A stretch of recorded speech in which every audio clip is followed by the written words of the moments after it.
Bienvenidos a la conferencia magistral del doctor Antonio Lascano en el marco de la LEF, el Encuentro de Ciencia y Arte organizado por la UNAM, que se enfoca en esta edición a la reflexión sobre las posibilidades de la vida y los efectos del COVID-19. El doctor Lascano es un destacado investigador de la Facultad de Ciencias de la UNAM, es miembro del Colegio Nacional y entrañable amigo que comparte generosamente sus hallazgos y conocimientos que son clave para entender cómo enfrentar a este coronavirus. El doctor Lascano nos hablará sobre el origen de los virus y nos planteará una pregunta muy sencilla que suele hacerle a sus estudiantes. ¿Los virus están vivos o no?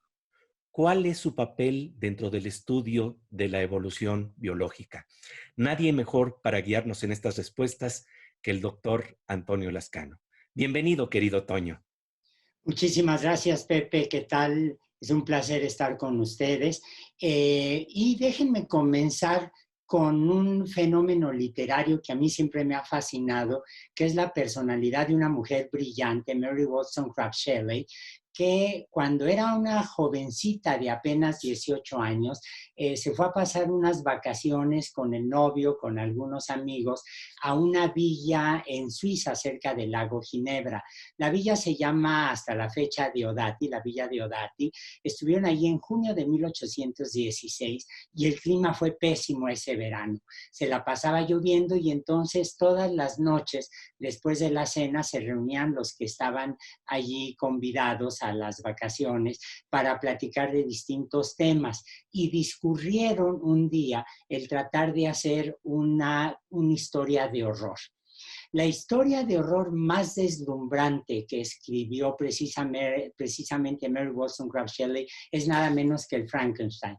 Es una obra maestra en donde uno ve cómo la criatura que crea el doctor Frankenstein se sale de su control y desde luego genera una serie de problemas de tipo ético, de tipo social y demás. La obra fue presentada en teatro en Londres, tuvo un éxito arrebatador y la idea, como se pueden dar cuenta ustedes en esta figura, es que el doctor Frankenstein ha revivido a un muerto, ha rescatado la vida de lo que ya no fue, de la muerte, creando un monstruo al que le da vida con descargas eléctricas. No es la primera vez en la historia de la literatura en que los hombres creamos algo vivo a partir de lo inerte. Y el antecedente más notable, desde luego, de la criatura del doctor Frankenstein es el golem, que según una viejísima tradición judía fue creado por el rabino de Praga para defender a su comunidad de los excesos de la policía y el ejército del emperador. Si uno compara el golem con la criatura del doctor Frankenstein, se dan cuenta que son entidades artificiales, pero hay una diferencia básica. Para que el golem cobre vida, el rabino le escribe el nombre de Dios en la frente y cuando se pierde el control del golem, basta con que llegue el rabino, borre el nombre de Dios y con una serie de rituales religiosos el golem se desbarata. En cambio, la criatura del doctor Frankenstein, que está extraordinariamente representada en el cine por Boris Karloff, es una criatura que cobra vida con descargas eléctricas de rayos durante una tempestad, durante una época de lluvia. De hecho, si uno se fija en las imágenes de la criatura del doctor Frankenstein, tiene aquí en el cuello las dos tuerquitas, que es donde está conectado a un pararrayos, que es lo que lo va a animar. ¿Por qué me llama a mí tanto la atención este fenómeno? Porque si uno se da cuenta, la literatura, las leyendas están reflejando un proceso absolutamente central en la ciencia. El momento en el que nuestras explicaciones de lo que está vivo dejan de depender de una fuerza mística como el nombre de Dios o un aliento divino para poder ser recuperadas, para poder ser definidas por una fuerza física que es la electricidad. De hecho, el siglo XVIII, el siglo XIX son siglos en los que la ciencia tuvo una fascinación extraordinaria por las corrientes eléctricas y esto se reflejó, por ejemplo, en los experimentos médicos que Erasmus Darwin, el abuelo de Charles Darwin, hizo para tratar de curar algunas enfermedades, algunos padecimientos. No tuvo mucho éxito, hay que decirlo, y lo mismo le pasó a Berzelius, probablemente uno de los químicos más destacados de todos los tiempos, que en Suecia también intentó curar algunos padecimientos con la ayuda de descargas eléctricas. Venturosamente para sus pacientes, dejó esta práctica al lado y se concentró más bien en la manera en que las fuerzas eléctricas podían podían romper el carácter de las moléculas que estuvieran en una solución. En el dibujo del lado derecho pueden ustedes ver lo que parece ser la cuba que utilizó Berzelius con electrodos, y cuando pasaba una corriente eléctrica con una solución de sal común, de cloruro de sodio, la sal se desbarataba rápidamente y se iba el cloruro a un electrodo y el sodio con carga positiva a otro. Cuando hacía lo mismo con el ácido sulfúrico, ocurría exactamente lo mismo. Pero Berzelius notó que cuando intentaba separar con descargas eléctricas la leche, la orina, la sangre, el sudor, no lo lograba. Lo que la leche, la sangre, la orina y el sudor tienen en común es que vienen de organismos, de seres vivos. Y entonces Berzelius llegó a la conclusión de que en realidad los compuestos se podían dividir en compuestos inorgánicos, si no venían de organismos, como el cloruro de sodio o el ácido sulfúrico, o en compuestos orgánicos, si provenían, como la sangre o la orina, de un ser vivo. Y es en este momento en el que Berzelius separa, dependiendo de su origen, a los compuestos en orgánicos e inorgánicos.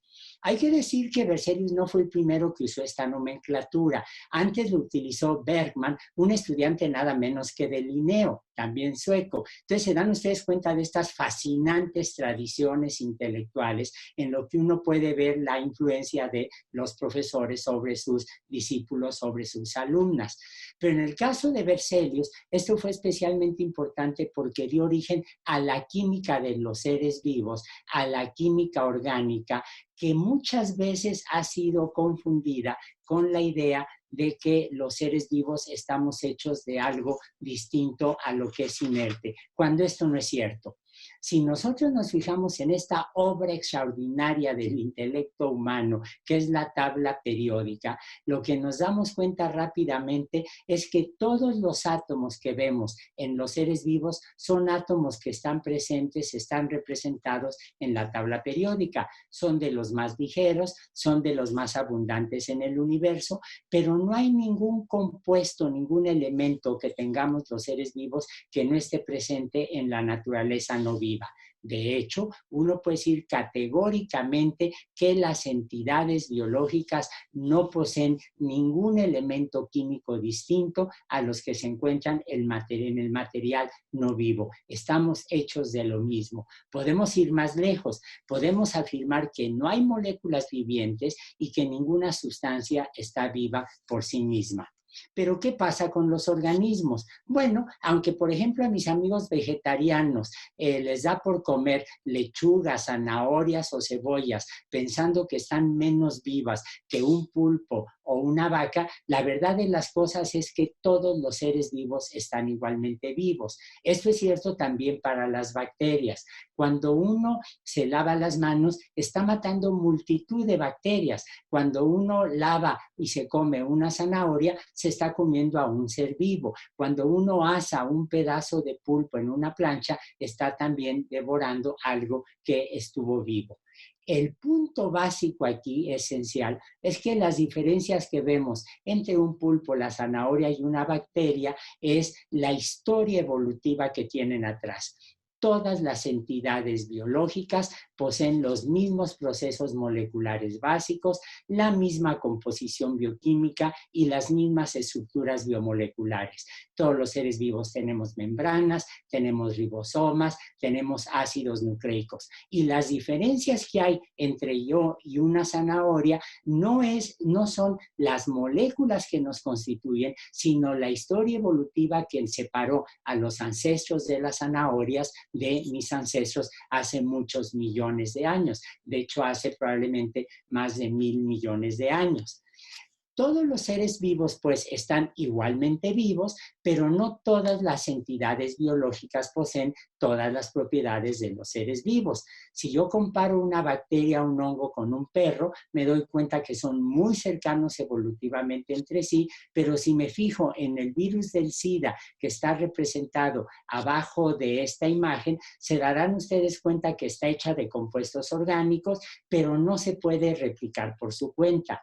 Sin embargo, cualquier virus es capaz de evolucionar y evoluciona en un sentido darwinista. Por ejemplo, sabemos que hubo un ancestro común del virus del SIDA en los 9 pacientes que están aquí representados con distintos colores, pero una vez que una cepa de HIV del virus de la inmunodeficiencia humana infectó a esta persona o a esta otra o a esta otra o a esta otra, empezaron a diverger y empezaron a evolucionar.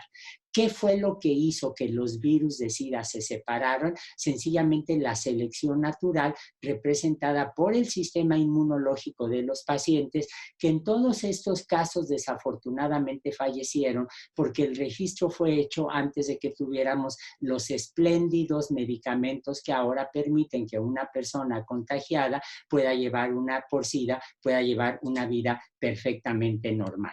¿Los virus están vivos o no? Bueno, ustedes dirían, están evolucionando en términos darwinistas, pues también están vivos, pero estarán de acuerdo conmigo que una molécula de RNA por sí misma no está viva. Y vamos a ver un experimento que se hace ahora en todos los laboratorios del mundo y que cualquier muchachita, cualquier muchachito de 14, 12 años puede repetir en el laboratorio. Si tenemos un conjunto enorme, digamos de 10 a la 15, un 1 seguido de 15 ceros de moléculas de RNA, y los meto a una columna en el laboratorio donde yo tenga la molécula de ATP, que es un ribonucleótido que está acoplado a la resina, y luego paso una corriente de agua, habrá moléculas de RNA que no se quedan pegadas y son expulsadas sin ningún problema. Habrá unas poquitas que se queden pegadas y estas poquitas las puedo amplificar. Hay una reacción que llamamos reacción de PCR, las amplifico, vuelvo a repetir el experimento y se dan ustedes cuenta que al cabo de un cierto número de repeticiones voy a tener una población de moléculas de RNA que todos estamos de acuerdo que no están vivas, capaces de pegarse al ATP. Este tipo de experimentos son importantísimos porque podemos diseñar moléculas que inhiban precisamente la replicación del virus del SIDA, que se peguen algunos genes, pero el punto es que todos estaríamos de acuerdo que estas moléculas no están vivas y sin embargo evolucionan en términos darwinistas. Lo que estas moléculas no pueden hacer, como tampoco lo puede hacer el virus del SIDA, es crecer, multiplicarse y desarrollarse por su cuenta. Si yo me fijo, por ejemplo, en una bacteria pequeñita como la que está representada a la izquierda de la pantalla, verán ustedes que puede tomar nutrientes, crece y se reproduce. Los seres vivos nos reproducimos y al hacerlo estamos haciendo uso de las sustancias, de los metabolitos que hemos sintetizado a partir de precursores. La gran diferencia con los virus es que los virus solo se pueden multiplicar cuando entran a una bacteria o a una célula de un hongo o a una célula de una planta o a una célula de nosotros. Esta característica de los virus de multiplicarse en células es una característica que tienen otras entidades biológicas que llamamos plásmidos, como este circulito rojo que ven ustedes en el interior de este dibujo de una bacteria. Los plásmidos pueden ser lineales, pueden ser circulares y son moléculas de DNA que pueden en un momento dado tomar control de parte de la información genética de la célula, hacer que se desarrolle lo que llamamos un pelo en realidad, que se conecta a otra bacteria, el plásmido se va a multiplicar, se va a replicar y entonces pasa de una bacteria a otra bacteria. Se dan cuenta que es una conducta que recuerda lo que hacen los virus. Toman en parte el control de una célula, modifican parte de la información genética de la célula para ponerla a su servicio, si me permiten esta expresión antropocéntrica, y se multiplican de esta manera. en realidad los virus, se dan ustedes cuenta que exhiben propiedades muy parecidas a las de los plásmidos en este sentido. Y uno puede comparar lo que en biología llamamos replicones. El DNA de una bacteria, un genóforo, se replica en el interior de una bacteria o en un tubo de ensayo, si queremos hacer el experimento. Los plásmidos y los virus y los viroides, que son pequeños patógenos que afectan sobre todo a las plantas, van a ser exactamente lo mismo, pero requieren del concurso de una célula. No son entidades autónomas en modo alguno. Ahora, cuando pensamos en los virus, y ahora estamos viviendo la tragedia extraordinaria a nivel mundial de una pandemia de un virus, el coronavirus, lo que nos damos cuenta, por ejemplo, es que todos los coronavirus en realidad son parientes entre sí. Aquí están ustedes viendo un árbol evolutivo donde ven distintos tipos de coronavirus, los beta-cov-A, los beta-cov-B, los beta-cov-C, los alfa coronavirus, los delta coronavirus, los gamma coronavirus, y ven que todos son parientes entre sí. De hecho, el coronavirus que ahora está causando esta crisis sin igual en la historia de la humanidad es precisamente un coronavirus de la familia beta que divergió de allí y se separó de allí. Como es un virus de RNA, como todos los virus que están representados en este árbol evolutivo son de RNA, uno podría pensar que son muy antiguos, pero en realidad todo indica que los virus de RNA son muy recientes. Un colega de laboratorio, José Alberto Campillo Valderas, hizo su tesis de doctorado con Arturo Becerra y pueden ustedes ver aquí en este color azul intenso que los virus de RNA, el 96% de los virus de RNA están presentes en protistas, en algas, en plantas, en hongos y en animales. ¿Qué rasgo tenemos todos estos seres vivos? Somos eucariontes, somos seres vivos formados por células que tienen cuando menos un núcleo, pero somos un tipo de células recientes en la historia de la Tierra. Son mucho más antiguas las bacterias, las arqueas, y esta distribución de los virus de RNA lo que sugiere es que en realidad aparecieron una vez que habían aparecido las células con núcleo, los eucariontes. Hay muy poquitas excepciones a esta regla, que son los virus que encontramos en proteobacterias, pero como dice José Alberto Campillo, estas proteobacterias suelen estar en el tracto digestivo de los animales, de manera que no es difícil que los que estamos viendo en bacterias hayan pasado de virus de RNA de animales a las bacterias adaptándose a este nuevo entorno. Ahora, ¿qué rasgos tienen las células donde se multiplican los virus? Aquí están ustedes viendo una representación de los procesos moleculares de una espiroqueta. La espiroqueta se llama Borrelia y está asociada con un padecimiento que es la enfermedad de Lyme, que transmite una garrapata que suele infectar, por ejemplo, a los venados, que está presente en animales que se encuentran sobre todo en la parte más fría del hemisferio norte. Se dan ustedes cuenta que aquí está representado en, como le estoy marcando, la síntesis de los componentes del DNA, la replicación del DNA. Aquí ven ustedes una serie de procesos metabólicos, pero se dan ustedes cuenta que en realidad los procesos biológicos son modulares. Las células no es un mero conjunto de moléculas, sino que hay un orden interno, un orden temporal y espacial. Y la pregunta natural que uno se hace es, ¿y de dónde salió este orden espacial y temporal? ¿Cómo surgieron las estructuras y los procesos bioquímicos esenciales? ¿De dónde salió, por ejemplo, el proceso del ciclo de Krebs, que es la respiración a nivel molecular, o la expresión del material genético, la traducción de la información que tiene el DNA, las secuencias de información genética, de procesos metabólicos, bioquímicos, etcétera? Y una idea muy simplista es que a lo mejor en la sopa primitiva de la Tierra había estructuras y procesos que estaban por allí disueltos en los mares, un DNA por allí, un ribosoma por acá, algunas proteínas proteínas, algunas enzimas por acá.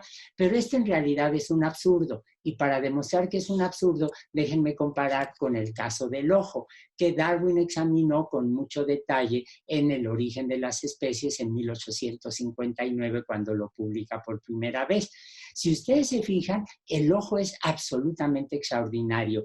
Permite la entrada de la luz, regula la entrada de la luz, enfoca las imágenes, transforma una energía luminosa en energía eléctrica y esta va a dar al cerebro.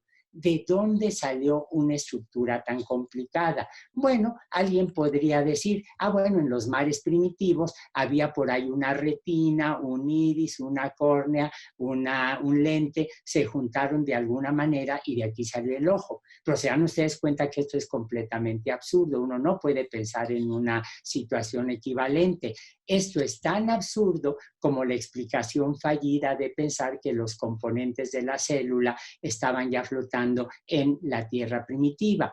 ¿Qué fue lo que en realidad ocurrió? Vamos a fijarnos en el ribosoma, porque es una de las estructuras biológicas más extraordinarias que hay en los seres vivos. Resume cerca de 4.000 millones de historia evolutiva y es ahí donde se lleva a cabo la síntesis de proteínas. Y además es una estructura cuyo detalle en formación, en función conocemos gracias al trabajo de nuestra queridísima amiga y colega Ada Jonath. El ribosoma en realidad está compuesto por dos componentes básicos, los ácidos nucleicos, el RNA, que aquí ven de color gris en la subunidad grande, y el ácido nucleico, el RNA de color azul en la subunidad pequeña, y muchísimas proteínas que, como se dan ustedes cuenta, están en la parte externa del ribosoma. ¿De dónde salió una estructura, un aparato molecular, una maquinaria molecular tan compleja que permite la síntesis de proteínas? Es imposible pensar que este tipo de estructura, este tipo de sistemas se formó repentinamente en la sopa primitiva.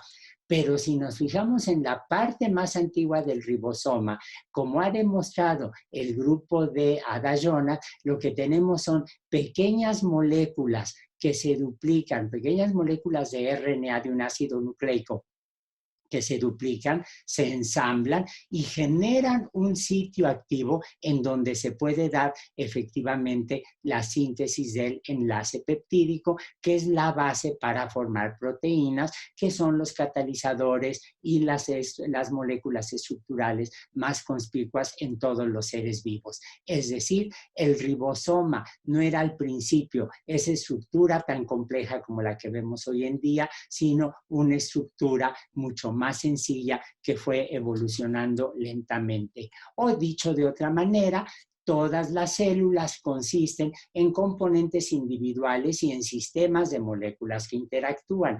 Muchas de estas unidades subcelulares tienen una estructura modular, como acabamos de ver en el caso de Borrelia, y exhiben propiedades físico-químicas y bioquímicas que pertenecen activas incluso cuando están aisladas. ¿Esto qué quiere decir? Que yo puedo tomar DNA de una célula y puedo hacer que se replique en un tubo de ensayo. Lo puedo hacer mutar.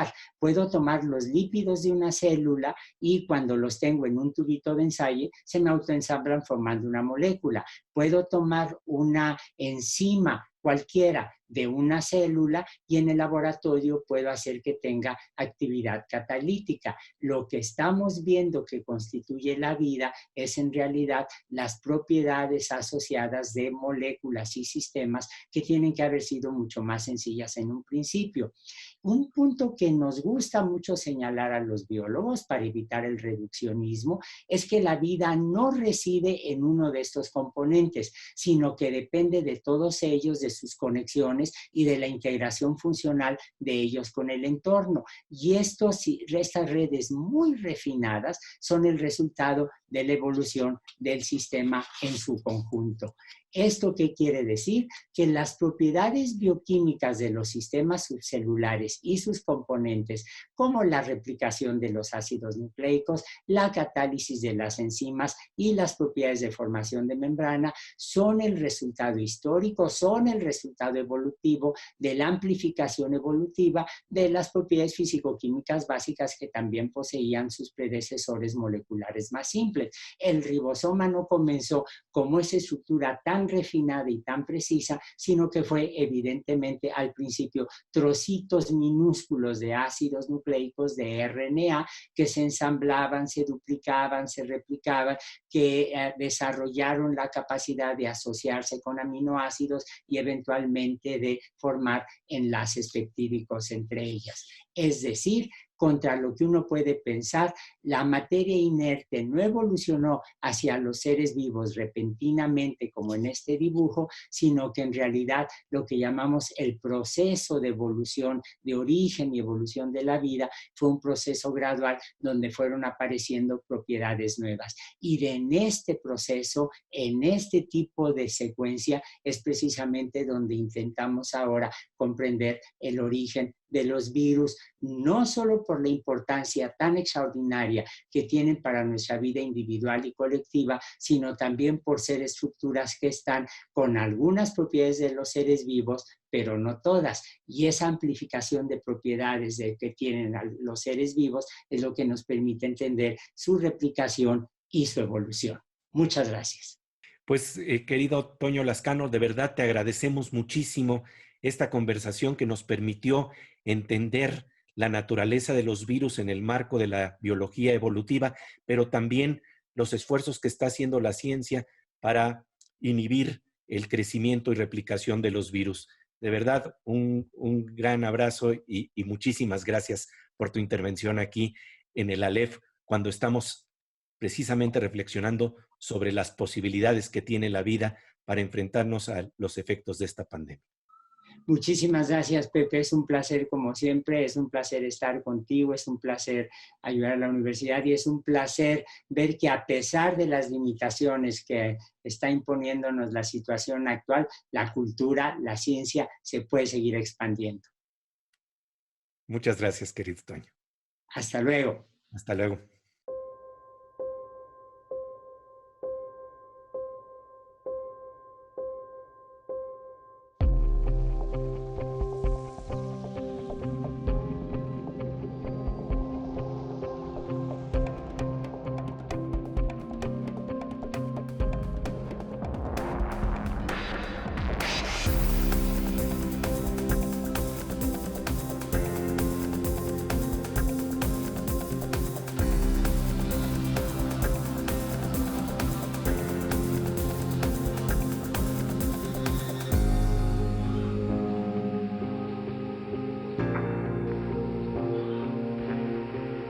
Thank you.